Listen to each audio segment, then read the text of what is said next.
Bismillah walhamdulillah wassalatu wassalamu ala rasulillah sayyidina Muhammad ibn Abdullah wa ala alihi wa ashabihi wa man tabi'ahu wa nasarahu wa walah wa la hawla wa la quwwata illa billah amma ba'du. Hadirin jamaah salat zuhur Masjid Ukhuwah Islamiyah, calon-calon penghuni surga semuanya yang insyaallah senantiasa ditambahkan keberkahan, ditambahkan kenikmatan dan ditambahkan kebahagiaan dari Allah Subhanahu wa taala. Pada kesempatan zuhur kali ini saya akan membacakan satu hadis yang diriwayatkan oleh Imam Bukhari dari jalur Sayyidina Abdullah ibnu Amrin ibni Al-As radhiyallahu anhuma. Beliau berkata, sami'tu Rasulullah sallallahu alaihi wasallam yaqul, saya mendengar Rasulullah sallallahu alaihi wasallam bersabda, Innallaha azza wa jalla, sungguh Allah yang maha agung dan maha tinggi, la yaqbidul ilma, tidak mencabut ilmu agama, intiza'an, begitu saja, yantazi'uhu minal ibad, yaitu dengan mencabut begitu saja dari semua hambanya. Walakin yaqbidul ilma, tapi Allah mencabut ilmu itu biqabdil ulama, dengan cara Allah mematikan para pemegang ilmu, yaitu para ulama. Hatta, sampai satu keadaan, idza lam yabqa alimun, tidak ada lagi satu orang alim, ittakhadhan nasu ru'usan juhalan, orang-orang nanti akan mengangkat pemimpin-pemimpin yang bodoh, maksudnya adalah orang-orang yang tidak punya ilmu sebagai tempat bertanya. Fasu'ilu, mereka ditanya tentang ilmu, fa'aftau bi ghairi ilmin, lalu mereka memberikan fatwa tanpa ilmu, fadhallu, mereka sudah sesat, wa adallu, dan menyesatkan. Jemaah yang dimuliakan Allah, konteks hadis, periwayatan hadis ini sangat tepat karena Abdullah bin Amru bin Al-As merupakan salah satu sahabat yang masuk dalam kategori sebagai ahli fikih dari kalangan sahabat. Ada 3 orang sahabat Nabi yang usianya kurang lebih sama, mereka hidup pada masa yang sama. Ketika Rasulullah mencapai usia tua, 3 orang ini masih usia anak-anak. Orang Arab menyebutnya dengan sebutan abadilah salasah, 3 Abdullah. Yang pertama adalah Abdullah bin Abbas, sepupu dari Nabi Muhammad SAW, anak dari Abbas bin Abdul Muttalib. Ini yang disebut sebagai ahli fikih yang pertama. Ahli fikih dari kalangan sigharus sahabah, sahabat-sahabat muda. Jadi sahabat Nabi itu dibagi menjadi 2 kelompok. Ada yang disebut dengan nama kubbarus sahabah, para sahabat yang usianya tua. Di antaranya adalah Abu Bakar, Umar, Utsman. Nah, ini masuk dalam kategori kubbarus sahabah, dan juga Ali bin Abi Thalib serta Abdullah bin Mas'ud. Mereka yang menemani Rasul sejak Nabi berada di Mekah sampai Nabi meninggal dunia di Madinah. Lalu kemudian ada lagi yang kelompok yang disebut dengan nama sigharus sahabah, yaitu sahabat-sahabat yang berusia kecil. Mereka bertemu dengan Nabi di usia anak-anak. Nah, ini 3 yang tadi disebutkan. Yang pertama Abdullah bin Abbas, yang kedua Abdullah bin Umar, dan yang ketiga Abdullah bin Amru bin Al-As. Nah, 3 ini yang oleh orang Arab dinamakan abadilah salasah, 3 dari Abdullah. Nah, ada di antara sahabat yang kecil itu, mereka pada waktu usia anak-anak dikenal nakal. Tapi karena kenakalan sahabat itu, kita jadi tahu bagaimana sunnah Rasul. Siapa sahabat yang dikenal nakal semasa kecil, dan karena kenakalannya itu kita tahu sunnah Nabi, yaitu Abdullah bin Umar. Abdullah bin Umar itu ipar Nabi karena kakaknya Hafsah binti Umar merupakan istri dari Nabi Muhammad SAW. Nah, sebagai ipar apalagi kakaknya istri Nabi, tentu Abdullah bin Umar sering main ke rumah Nabi. Di antara ciri khas anak-anak Arab itu, di usia kecil mereka nakal. Itu ciri khas orang-orang Arab. Sampai hari ini, maka tidak banyak guru Indonesia yang sanggup mengajar di sekolah Arab. Kedutaan Saudi Arabia punya sekolah di Cawang namanya Akademi Al-Haramain, yaitu sekolah khusus untuk anak-anak diplomat Saudi Arabia. Itu dalam 1 tahun guru asal Indonesia yang mengajar di situ gonta-ganti sampai 10 kali karena tidak sanggup menghadapi kenakalan anak-anak Arab. Jadi anak-anak Arab itu kalau nakal nggak tanggung, main bolanya di atas meja. Jadi bukan main bola di lapangan. Dan meja disusun, mereka main bola di atas meja. Itu yang bikin nggak sanggup orang-orang Indonesia mengajar anak-anak Arab. Karena itu didikan kepada anak-anak Arab sangat keras.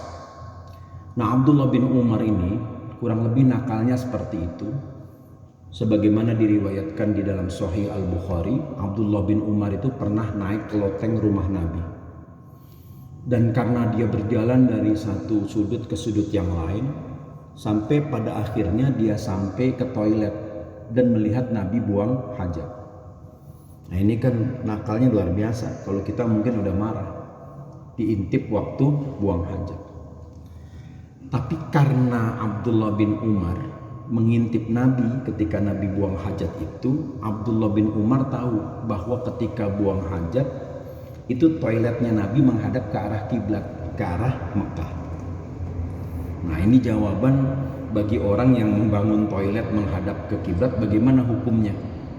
Ada pernyataan dari Abdullah bin Umar bahwa Rasulullah SAW pernah buang hajat menghadap ke arah kiblat.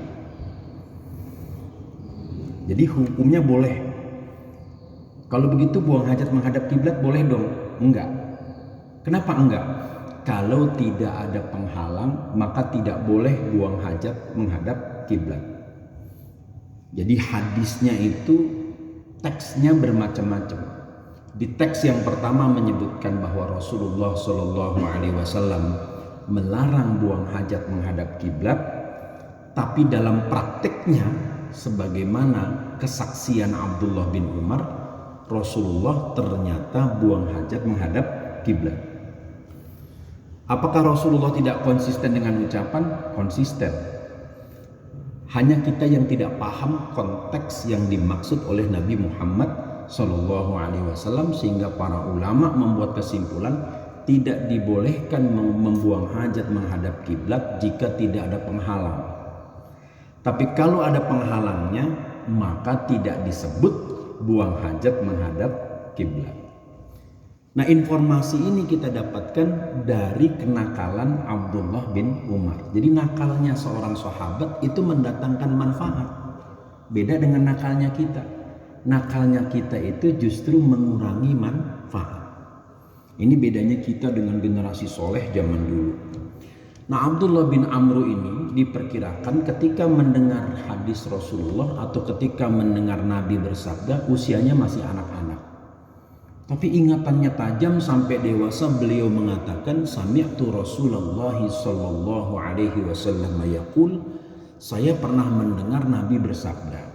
Artinya dia ada di majelis itu, ada fenomena di mana nanti akan susah mencari orang alim. Orang alim itu orang yang berilmu. Di universitas orang alim itu profesor, dosen itu orang alim, peneliti itu orang alim. Karena dia setiap hari bergumul dengan ilmu pengetahuan. Tapi yang dimaksud di dalam hadis ini dengan ilmu itu adalah ilmu agama. Kenapa? Karena konteksnya adalah kesesatan. Kalau bicara kesesatan berarti bicara tentang keyakinan. Nabi mengatakan, innallaha la yaqbidul ilma intiza'an yantazi'uhu minal ibad. Allah tidak mencabut ilmu begitu saja dari hamba-hambanya. Walakin yaqbidul ilma biqabdil ulama, tapi Allah justru mencabut ilmu itu dengan mematikan para pemegang ilmunya. Selama Covid 2020-2021 kurang lebih 629 kiai dan ustadz meninggal dunia. Ya, kiai dan ustadz meninggal dunia. selama kurun waktu 2020 dan 2021. Nah, para ulama mengatakan kondisi itu yang dimaksud adalah kalau mati satu ulama, maka tidak akan ada ulama yang bisa menggantikannya. Nggak ada yang menggantikan. Tapi kalau mati satu orang pejabat, yang mau gantikan ribuan orang. Presiden mati misalnya, itu yang mau ganti 1000 orang. Bupati mati, wali kota mati, itu yang siap menggantikan itu malah ribuan orang. Tapi satu orang ulama meninggal, susah cari satu orang penggantinya. Contoh gampang, kita dulu sering mendengar ceramah Kiai Zainuddin MZ. Semua orang Indonesia familiar dengan ceramahnya Kiai Zainuddin MZ. Yang menarik dari Kiai Zainuddin MZ ini, ternyata yang menyukai ceramahnya bukan cuma orang Islam. Yang non-Muslim juga suka mendengarkan ceramah Kiai Zainuddin MZ. Apa di antara keistimewaan ceramah Kiai Zainuddin MZ? Beliau selalu menyampaikan ceramah tanpa menyakiti perasaan satu golongan atau satu kelompok. Kalau beliau menyampaikan kritik itu disampaikan dengan cara yang santun tapi lucu. Sehingga orang yang dikritik itu tidak marah dengan kritik Kiai Zainuddin MZ. Meninggal Kiai Zainuddin MZ, apakah anaknya bisa menggantikan sama seperti bapaknya? Ternyata tidak. Beliau punya anak 3 laki-laki yang sekarang juga mengikuti jejaknya. Ternyata tidak sama penyampaian gaya ceramahnya antara Zainuddin MZ dengan anak-anaknya. Itu satu contoh saja bahwa kalau satu orang alim itu meninggal, sulit untuk dicari orang yang menggantikannya. Sulit. Maka beda dengan zaman dulu. Pada abad kedua Hijriah ketika Imam Abu Hanifah meninggal dunia pada tahun 50 Hijriah, lahir seorang ulama yang bernama Imam Asy-Syafi'i. Sehingga orang mengatakan matahari terbenam dan terbitlah bulan. Artinya ada yang menggantikan. Satu bintang terbenam maka muncul bintang yang baru, yaitu Imam Asy-Syafi'i. Tapi di akhir zaman fenomenanya tidak seperti itu. Satu orang alim meninggal belum tentu diganti oleh orang alim yang lainnya. Nah, dalam konteks pengetahuan umum, fenomena ini dinamakan the death of expertise, matinya kepakaran. Nah, fenomena matinya kepakaran itu ditandai dengan munculnya orang-orang yang tidak ahli bicara tentang keahlian orang lain. Jadi fenomena internet, media sosial, banjir informasi ternyata tidak berbanding lurus dengan peningkatan kualitas berpikir masyarakat. Justru informasi yang banyak itu membuat orang jadi bodoh. Informasi yang begitu banyak itu membuat orang menjadi bodoh. Jadi ada orang yang senang dia mencari informasi lewat internet, tetapi dia tidak paham informasi yang dia dapatkan. Ya dia malah percaya dengan cerita-cerita hayalan-hayalan yang gak jelas yang katanya didapat dari YouTube atau dari Google. Itu satu indikator kematian pengetahuan atau matinya kepakaran. Maka Nabi mengatakan sampai nanti gak ada satu orang alim pun. Jadi menjelang hari kiamat itu gak ada, nanti susah dicari orang alim. Nabi mengatakan di antara cirinya adalah la yabqa minal qur'ani illa rasmuhu. Yang tersisa dari Quran itu tinggal tulisannya saja. Nanti banyak orang yang tidak bisa membaca Al-Quran. Dan sekarang sudah makin kelihatan.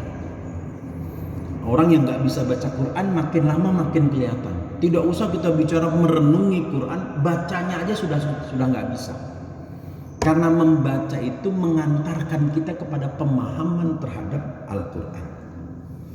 Lalu mereka itu nanti ditanya, ini orang yang gak alim, yang gak punya ilmu, didapuk sebagai seorang pemimpin, sebagai seorang tokoh, sebagai seorang ahli, ditanya tentang ilmu agama, fa'aftau bi ghairi ilmin, mereka memberi fatwa tanpa ilmu, mereka sudah sesat dan menyesatkan. Jadi di antara indikasi bahwa di hari kiamat itu nanti banyak orang berbuat maksiat adalah karena tokoh-tokoh agamanya tidak paham ilmu agama. Inilah isyarat yang disampaikan oleh Nabi, dan ini menjadi pelajaran buat kita untuk senantiasa menggali ilmu agama meskipun untuk kepentingan kita sendiri. Semoga Allah Subhanahu wa taala senantiasa membimbing kita dan menyelamatkan kita dari fitnah dunia dan fitnah akhirat. Hadanallahu wa iyyakum ajma'in. Billahi taufiq wal hidayah. Wassalamualaikum warahmatullahi wabarakatuh.